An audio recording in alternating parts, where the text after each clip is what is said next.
What's up, guys? It's Emperor John Kill 3D Gaming to talk to you guys about why I feel Doom the BFG edition is a good starting point for a casual outlooker to the Doom series. Now, it's no secret, I think everybody has played Doom at this point. Whether you've played Doom 1, Doom 2, Doom 3, Ultimate Doom, Doom 64, the revitalized Doom 2016, or Doom Eternal. Doom 3, the BFG edition, gives you not only Doom 3 for $10, but it's 2 expansions. And then for $5 a piece, you get Doom 1, which is Ultimate Doom, and Doom 2. Very similar to what Doom Eternal just did, where Doom Eternal, you got Doom 64 remastered for the first time on all platforms. But the BFG edition is really a way to bring in a new fan, because they have Doom 3 as an option to play, or they could jump right to Doom 1 and right to Doom 2 and lead themselves up the Doom series. You know, be able to go through the Doom series and understand what game this was back in the 90s. You know, what this game did. What this game did for FPSs as a whole. And despite dividing gamers back when it came out, Doom 3 did extremely well.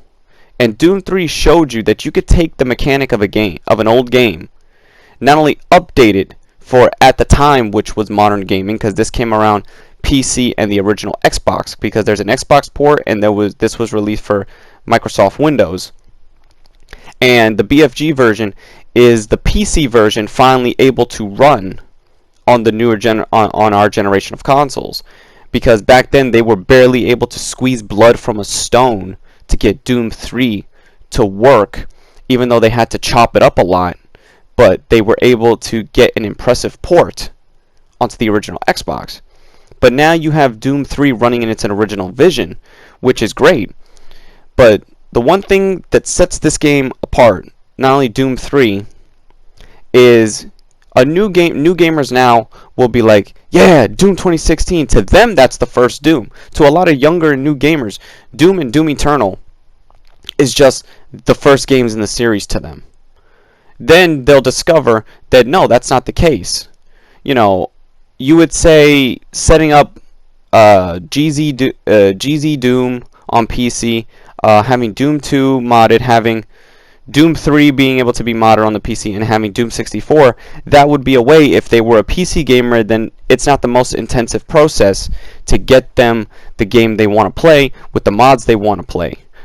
But most gamers now, especially the casual ones, they want a more accessible version. They want everything bundled together in a neat package, which is what this game does.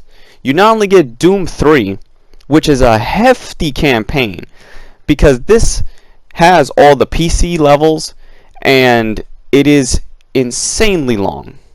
You know, the differences that this game did versus over the original was Doom players are used to going in, grabbing an arsenal of weapons, and going guns a-blazing against the demonic forces, where you would take on dozens and dozens, if not upon dozens, of demons in the original 2 games.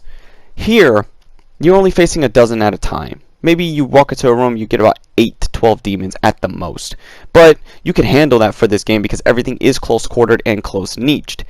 Then, the lighting of the game. This game has a very thick, dark, horrific atmosphere to it, which was first for the Doom games. I know the original Doom games, they were horror shooters at the time because of all that demonic imagery that it had in its old 16-bit graphics. But now you could take the style of classic Doom and revamp it, which is what they have done. You know, we wouldn't have Doom 2016 or Doom Eternal, in my opinion, if we didn't have Doom 3.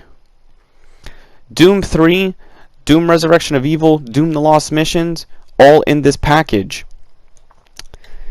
change a lot of things that I feel are better than the original. Because in the original, you would either have to use a gun, or in order for you to see which doesn't make sense since you are in the future. You should have mounted on flashlights, because the original game you would have a manual flashlight, but in the future, basically, who would be using a standard flashlight, and all it ever did was just be able to kill the zombies, and even then they can outnumber you and hurt you. I get that back then they had a lot of limitations and they couldn't do a lot with games, so they had to cut a lot of corners. But when you get into this game around, you could grab your guns. It's more attuned for a classic Doom player, or it's attuned for someone who's never played Doom, and you can get into this easily.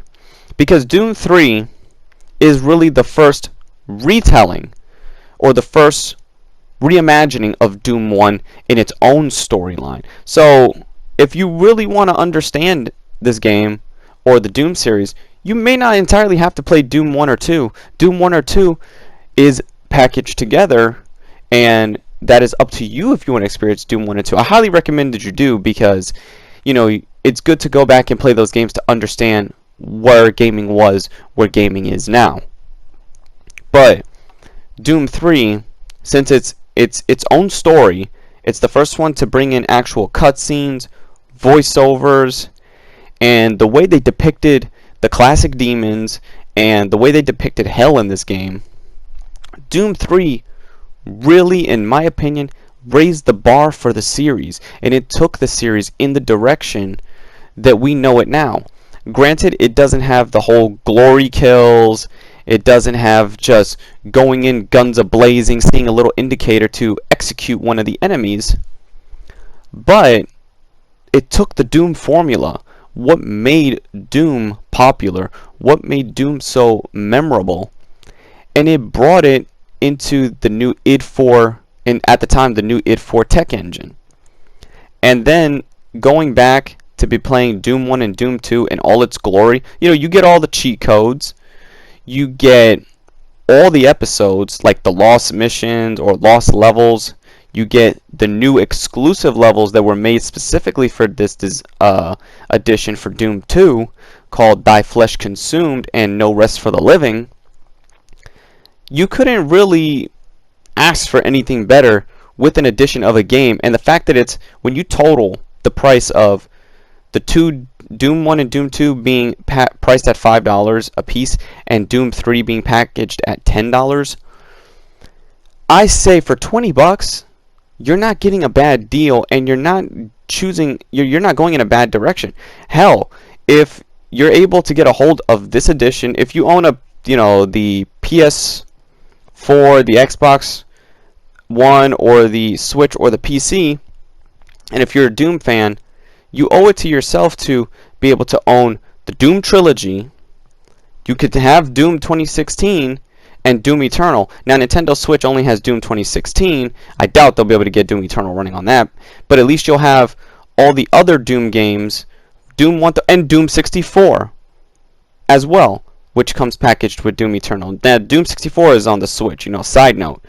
And on being able, you could purchase that separately for also $5. So, for a handful of Doom games, I want to say, if we want to throw Doom 64 on top of all this now, since that's now out, $25 for the classic Doom series, and now Doom 2016 is about $20, which is dirt cheap, or you could get it even cheaper on Steam, and then Doom Eternal on top of that. Doom really is one of the most accessible franchises that any gamer can get into. And I'm glad that out of all the mistakes that Bethesda has been doing, at least they allow id Software to port their old games and handle the Doom series without fail, because they've been fucking up the Fallout series. I'm scared they're going to fuck up the Elder Scrolls series, but I'm glad that Doom is the only series that continues to thrive and remain strong. So that's what I have to say for the Doom. The final things I have to say about the BFG edition is that if you're a newcomer to the Doom series, highly recommend you start off with this one. It's the first 3 Doom games, then Doom 64 if you want to add an extra $5 onto it. It's a good deal. I'll catch you all next time.